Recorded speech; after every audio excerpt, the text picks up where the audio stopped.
ஒரு பசுமை நிறைந்த காடு. அங்கே பலவிதமான பறவைகள் வாழ்ந்தன. சிட்டுக்குருவி, கிளி, மயில், குருவி எல்லாம் மகிழ்ச்சியோடு இருந்தன. ஒரு நாள் ஒரு பெரிய கருடன் அந்த காட்டுக்குள் வந்தது. இந்த காடெல்லாம் இனிமேல் எனக்கு சொந்தம். யாராவது எதிர்த்து வந்தால் அவர்களை நான் பிடித்து கொண்டு போய்விடுவேன். பறவைகள் எல்லாம் பயந்தன. சிட்டுக்குருவி, அடடா, இவனை நாமெல்லாம் தனித்தனியா எதிர்க்க முடியாது. கிளி, ஆனா நாம எல்லாம் சேர்ந்து முயற்சி பண்ணினா எப்படி இருக்கும்? அதற்காக எல்லா பறவைகளும் ஒன்று கூடியன, ஒரு திட்டம் போட்டன. அடுத்த நாள் கருடன் மீண்டும் வந்தது.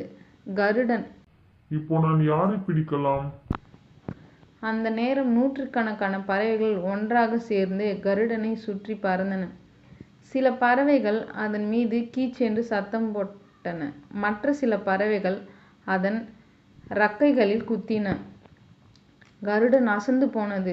கருடன், ஐயோ, இவ்வளவு பறவைகள் சேர்ந்து தாக்குறாங்க, நான் ஒண்ணுமே செய்ய முடியல. அதன் பிறகு கருடன் அந்த காட்டை விட்டு ஓடி போனது.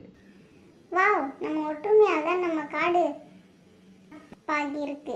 ஆம், தனியாக இருந்தால் நாம பலவீனம்தான். ஆனா ஒன்றிணைந்ததால் யாரும் நம்மை வெல்ல முடியாது. கதையின் பாடம்: ஒற்றுமையில்தான் வலிமை.